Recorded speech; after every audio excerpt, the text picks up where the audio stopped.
Hello everyone, welcome back to Lucknow Nama academy. मैं काजल पांडे आज आपके लिए लेकर आई ज़ूलॉजी का सेकेंड लेक्चर। ज़ूलॉजी के पहले लेक्चर में मैं आपको ये बता चुकी हूँ कि आपका जो प्रोटोजोआ होता है उसके जनरल कैरेक्टरिस्टिक्स क्या होते हैं और हमको उसके में कौन कौन से स्पेशीज़ और फाइलम के बारे में पढ़ना है। आज मैं यहाँ पे लेकर आई हूँ आपके लिए फाइलम 1, मतलब आपका जो फाइलम है पैरामीशियम, जिसमें मैं स्टडी करवाऊँगी आपको, वो है। ठीक है, फाइलम आपका प्रोटोजोआ है। ओके, क्लासिफिकेशन के बारे में हम बाद में देखेंगे, उससे पहले हम इसके स्ट्रक्चर के बारे में ओवरव्यू ले लेते हैं कि इसका स्ट्रक्चर कैसा है और हमें इस में पर्टिकुलरली क्या क्या पढ़ना है, इस वीडियो में आपको क्या क्या दिखाई पड़ेगा। तो स्ट्रक्चर पे अगर मैं आती हूँ तो सबसे पहली चीज़ है कि स्ट्रक्चर दो पार्ट में डिवाइडेड है। ठीक है, सबसे पहला इंटरनल स्ट्रक्चर और जो आपको एक्सटर्नल स्ट्रक्चर दिख रहा है। एक्सटर्नल मतलब जो भी चीज़ आपको बाहर दिखाई दे रही है और इंटरनल मतलब जो भी इसके बॉडी के अंदर का पार्ट होगा। तो एक्सटर्नल अगर मैं बात करूँ तो सबसे पहले आपको क्या चीज़ दिखाई देती है। एक्सटर्नल में आपको सबसे पहला जो चीज़ दिखाई देगी वो होगी सीलिया। आई होप कि आपको ये चीज़ दिख रही है क्लियरली डायग्राम में कि आपको सीलिया दिखाई देता है। सीलिया बेटा क्या होता है? सीलिया आपको लोकोमोशन में, मतलब पैरामीशियम को लोकोमोशन में हेल्प करता है। हमें तो लोकोमोशन में हमारे पैर हेल्प करते हैं। ठीक है, तो जैसे हमारे लिए पैर हो गए, वैसे इनके पैर जो होते हैं वो सीलिया होते हैं। ठीक है, तो सीलिया के थ्रू ये चलते फिरते हैं। उसके बाद आपको क्या दिखाई दे रहा है? सीलिया के जस्ट बाद आपको एक पर्पल कलर का पैलेसिल दिखाई दे रहा होगा। पैलेसिल पर्पल कलर का जो भी चीज़ आपको दिखाई दे रही है, एक कवरिंग की तरह ये पूरे पार्ट पे ऐसे पूरा कवर है ऐसे। तो ये जो दिखाई दे रहा है पर्पल कलर का, उसको हम पैलेसिल बोलते हैं। ठीक है, एक एक करके फिर इनके बारे में मैं आपको पूरा बताऊंगी कि पैलेसिल क्या होता है, सीलिया क्या होता है। पैलेसिल एक कवरिंग होती है जो आपके पैरामीशियम को क्या देगी, शेप प्रोवाइड करेगी। ठीक है, उसके बाद आपका दिखाई देता है साइटोफेग। साइटोफेग क्या होता है? साइटोफेग अगर आप यहाँ पे देख रहे हैं, ये भी आपके एक्सटर्नल स्ट्रक्चर में ही आता है। एक्सटर्नल स्ट्रक्चर में साइटोफेग, यहाँ पे भी साइटोफेग होता है। ठीक है, और मेनली यहाँ पे भी साइटोफेग होता है। तो यहाँ से एक्सक्रीशन होता है, जितना भी खाया पिया है बेकार चीज़ें सबको बाहर निकालना है, तो वो एक्सक्रीशन कहलाता है। तो वो सारी चीज़ें साइटोफेग के थ्रू होती हैं। उसके बाद आपको ओरल ग्रूव दिखाई दे रहा है। एक अगर आपको ये चीज़ दिखाई दे रही है, ये चीज़, तो यहाँ पे आपको ये खाली जगह दिखाई दे रही होगी, वो ओरल ग्रूव है। खाना पीना खाएंगे, ज़िंदा रहेंगे। ठीक है, तो जितना भी खाना खाएंगे वो यहाँ पे स्टोर होगा। उसके बाद डाइजेशन का प्रोसेस होगा। ठीक है, साइक्लोसिस होगी। डाइजेशन में जो सबसे पहला और इम्पॉर्टेंट क्वेश्चन आता है वो साइक्लोसिस के ऊपर ही आता है। जितना भी यहाँ पे खाना बनेगा, फॉर्मेशन यहाँ पे होगा। ठीक है, साइटोफेरिंग्स है, ये सारी चीज़ें आपकी डाइजेशन में हेल्प करेंगी। ओके, एंड देन आफ्टर, तो जो एक्सटर्नल स्ट्रक्चर में आपका ओरल ग्रूव हो गया, साइटोफेज हो गया, पैलेसिल हो गया, सीलिया हो गया। अब इंटरनल स्ट्रक्चर में आपको क्या दिखाई देता है? इंटरनल स्ट्रक्चर अगेन दो पार्ट में डिवाइड होगा, एक्टोप्लाज्म और एंडोप्लाज्म। एक्टोप्लाज्म जो भी, साइटोप्लाज्म क्या होता है बेटा? साइटोप्लाज्म होता है आपका पूरा जितना भी अंदर ये मटेरियल आपको दिखाई दे रहा है, अंदर जितना भी ये मटेरियल आपको दिखाई दे रहा है वो सब साइटोप्लाज्म। साइटोप्लाज्म में भी एक तो ये वाला पार्ट एंडोप्लाज्म कहलाता है, अंदर वाला, और एक्टोप्लाज्म आपका क्या कहलाता है? ये बाहर वाला पार्ट, जहाँ पे आपका पैलेसिल होगा। पैलेसिल के साइड वाला पार्ट आपका जो थोड़ा सा बाहर होगा पेरिफेरी पे, वो आपका एक्टोप्लाज्म कहलाएगा। और एंडोप्लाज्म जिसके अंदर आपका मेन ऑर्गन्स होंगे, जैसे ट्राइकोसिस्ट हो गया, न्यूक्लिया हो गया, कॉन्ट्रेक्टाइल वैक्यूल या फूड वैक्यूल्स हो गए, ये सारी चीज़ें होंगी।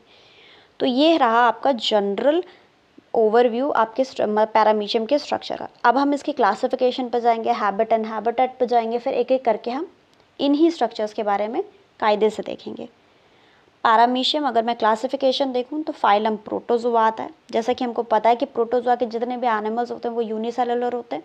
पिछले वीडियोस में मैंने कैरेक्टरिस्टिक्स पूरी बता के रखी हैं, एक बार उसको ज़रूर देख लीजिएगा। ठीक है, सब फाइलम बेटा सीलियोफोरा होता है। सीलियोफोरा का क्या मतलब होता है? यहाँ से आपके जितने भी सीलिएटेड ऑर्गेनिजम्स होते हैं वो शुरू हो जाते हैं। क्लास सीलिएटा, सब क्लास होलोट्राइका, ऑर्डर है हाइमेनोस्टोमैटिडिया।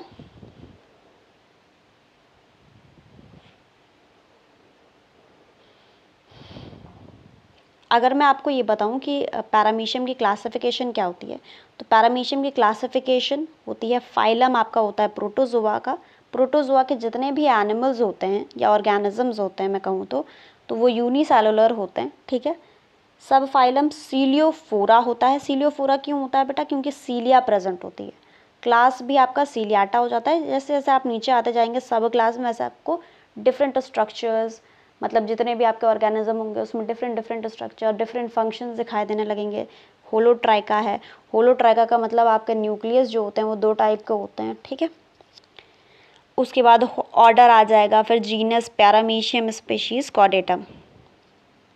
ऑर्डर आपका रहेगा हाइमेनोस्टोमैटिडा, ठीक है। फिर स्पीशीज़, यहाँ पे स्पीशीज़ तक अगर आपको पूछा जाता है तो ही लिखिएगा, वरना स्पीशीज़ लिखने की कोई ज़रूरत नहीं है। एक जनरल कैरेक्टरिस्टिक्स होती है, जनरल जो आपका स्पीशीज़ होती है वो मैंने लिख दिया है कॉर्डेटम, ठीक है।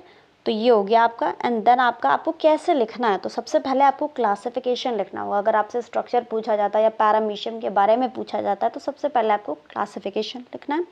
क्लासिफिकेशन लिखने के बाद आपको हैबिट एंड हैबिटेट लिखना है कि वो कहाँ रहते हैं और वो कैसे रहते हैं। तो जैसे मैंने आपको बताया कि स्पीशीज़ मैंने कॉर्डेटम लेकर चली है तो वो फ्री लिविंग होती है, ठीक है। बाकी आपको जनरल जिसके बारे में भी लिखना है वो आप लिख सकते हैं। कॉस्मोपॉलिटन मतलब हर जगह प्रेजेंट होगी। अगर आप स्टैगनेंट वाटर देखते हैं, फ्रेश वाटर में जो रुका हुआ पानी होता है वहाँ पे भी प्रेजेंट हो सकता है, पॉन्ड में, पूल में, डिचेस में, स्लो फ्लोइंग स्ट्रीम में भी ये सारी चीज़ें प्रेजेंट होती है जहाँ पे रिच ऑर्गेनिक मटेरियल होता है, ठीक है। वहाँ सब में आपको ये फाइलम दिखाई देते हैं। पैरामीशियम का स्ट्रक्चर मैंने पहले ही आपको बता दिया कि 2 पार्ट में डिवाइड है, एक एक्सटर्नल और एक इंटरनल में। एक्सटर्नल में ओरल ग्रूव, साइटोफेग, पैलेसल, सीलिया इंपॉर्टेंट है, इसके बारे में हम बिल्कुल डिटेल में पढ़ेंगे। उसके बाद आपका इंटरनल में साइटोप्लाज्म होता है। यहाँ पे ये साइटोप्लाज्म है, साइटोप्लाज्म जो होगा आपका वो 2 पार्ट में डिवाइड होगा। यहाँ पे साइटोप्लाज्म लिख लेना, ठीक है। साइटोप्लाज्म 2 पार्ट में डिवाइड होगा, एक्टोप्लाज्म और एंडोप्लाज्म। एक्टोप्लाज्म आपका जो बाहर का पार्ट होगा और एंडोप्लाज्म में आपके trichocyst, nuclei, contractile vacuole and food vacuoles present होंगे। इतना अगर आपको समझ में आ गया हो तो मैं अब एक एक करके आपके स्ट्रक्चर्स के बारे में बताना चाहूँगी।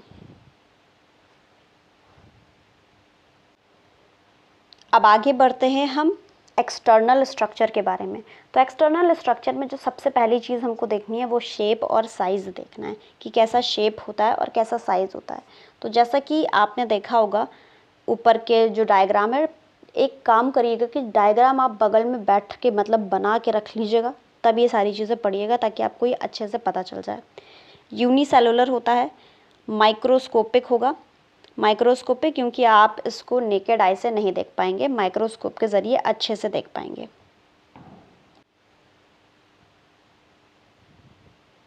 अगर मैं मेजरमेंट करने पर आऊँ तो मेजरमेंट कैसे होता है, 170 से 290 नैनोमीटर का। विजिबल आई से भी दिखता है बट बहुत अच्छा माइक्रोस्कोप से दिखेगा, सुंदर सा अच्छा खासा स्ट्रक्चर आप स्टडी कर पाएंगे हर एक पार्ट को डिटेल में। स्लिपर लाइक शेप होता है, अगर आप देखें भी तो this is somewhat like a slipper shape, ठीक है। तो ये स्लिपर लाइक शेप होता है, ओके। इसीलिए इसको स्लिपर एनिमलेट कहते हैं, ठीक है। एनिमल क्यूट कहते हैं, ओके।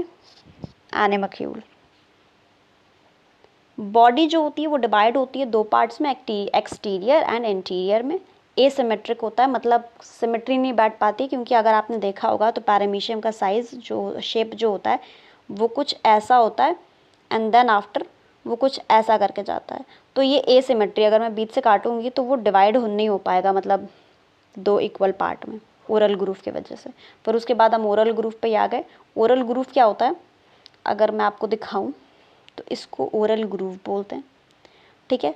तो ये हो गया आपका ओरल ग्रूव। अब ये होता क्या है, ओरल ग्रूव आपका वेंट्रोलेटरल स्ट्रक्चर होता है, मतलब कहाँ प्रेजेंट होता है, वेंट्रोलेटरल पार्ट में दिखाई देता है। पेरिस्टोम इसमें प्रेजेंट होता है। पेरिस्टोम क्या होता है, पेरिस्टोम जिसमें ओरल ग्रूव मेनली डाइजेशन का काम करता है, तो जितनी भी चीज़ें इसमें प्रेजेंट होंगी वो सारी डाइजेशन से रिलेटेड होंगी, तो पेरिस्टोम भी डाइजेशन से रिलेटेड होता है।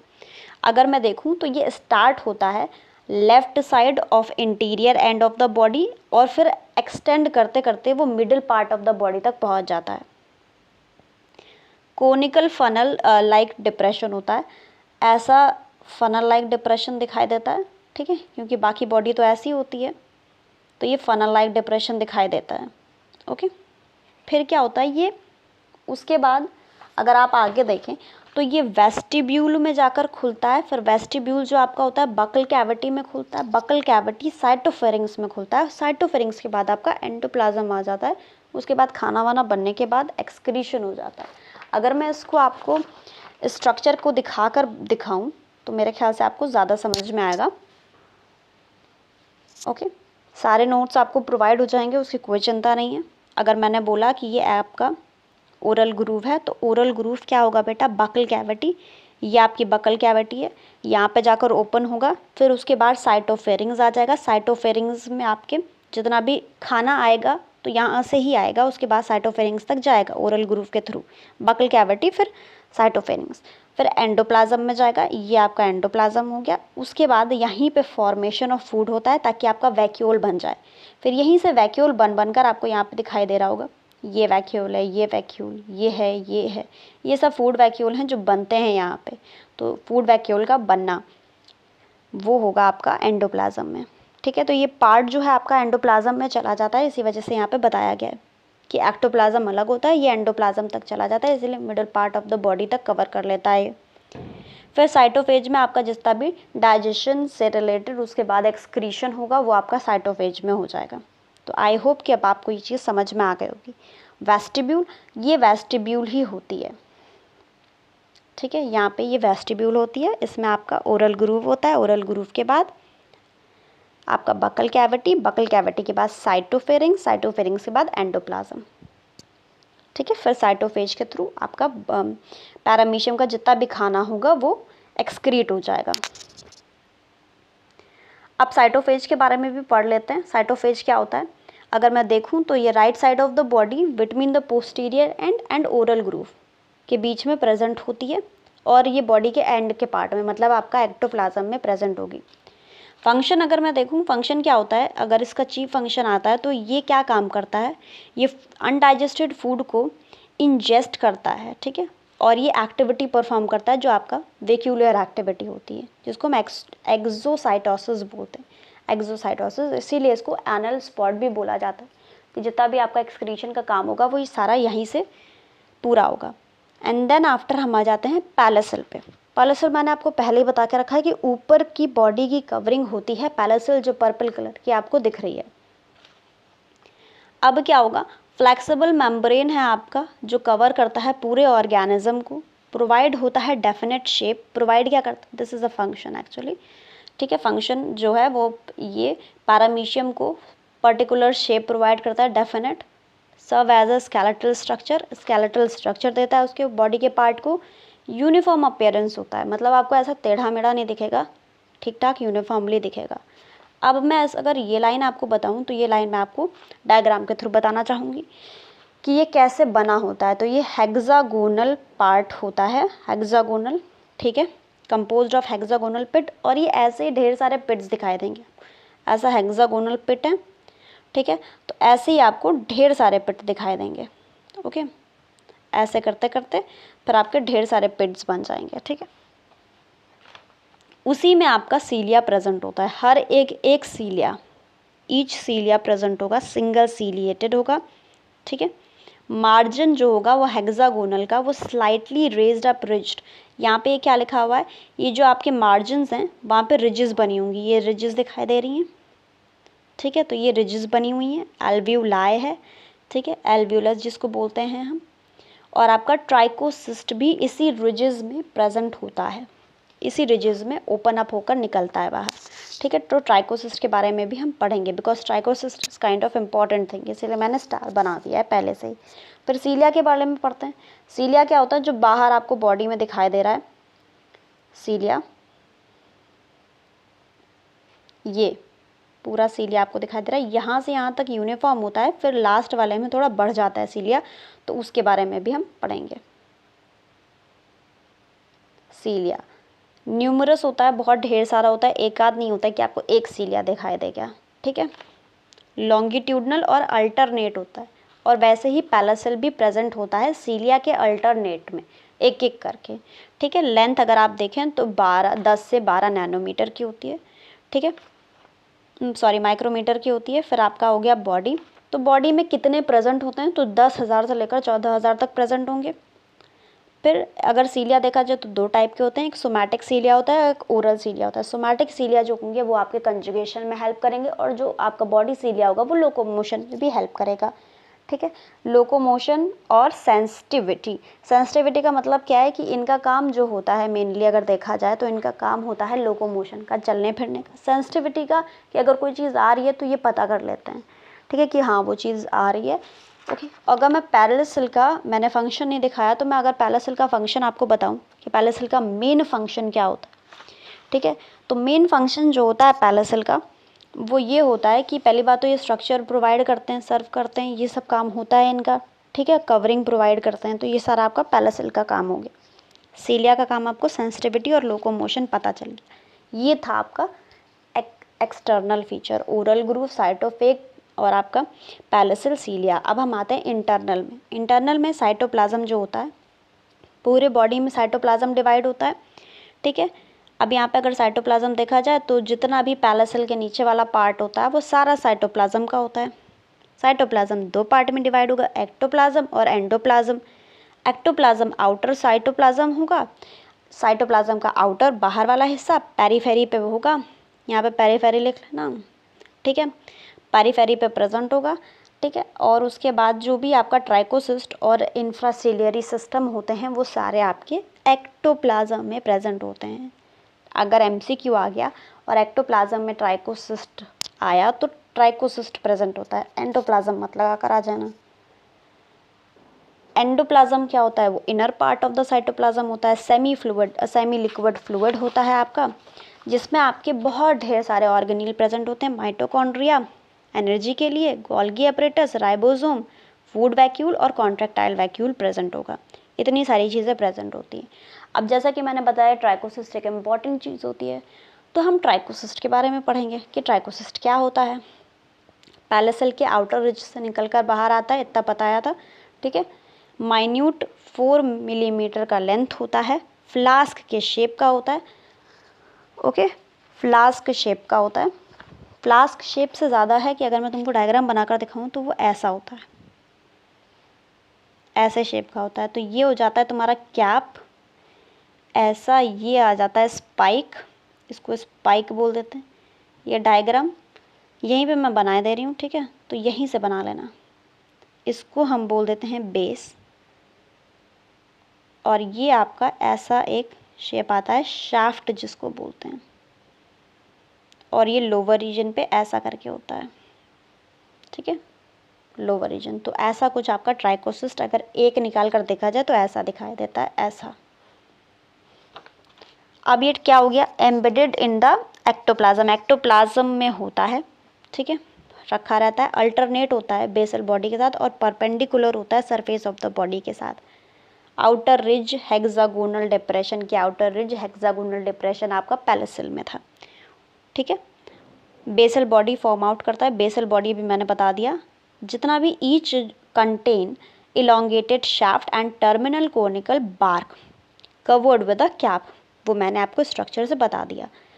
ईच फिल्ड विद अ, अगर मैं देखूं तो हर एक जो होता है वो फिल्ड होता है डेंस फ्लूइड, जिसको हम फिब्रस प्रोटीन बोलेंगे, ओके।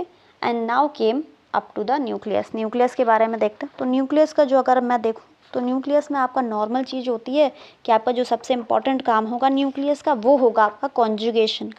कॉन्जुगेशन रिप्रोडक्शन में आता है। ये है जनरल कैरेक्टरिस्टिक स्ट्रक्चर के बारे में। तो जब हम रिप्रोडक्शन पढ़ेंगे तो पूरा न्यूक्लियस का हम आपको बताएंगे, बट यहाँ पे भी मैं आपको पूरा ओवरव्यू दे रही हूँ कि क्या होता है न्यूक्लियस का मेन फंक्शन, ठीक है। न्यूक्लियस जो होता है वो बीन शेप का होता है। दो न्यूक्लियस यहाँ पे आपको, अगर आप स्ट्रक्चर देख रहे हैं तो यहाँ पे आपको दो न्यूक्लियस दिखाई दे रहे हैं, एक ये न्यूक्लियस और एक ये न्यूक्लियस, ठीक है।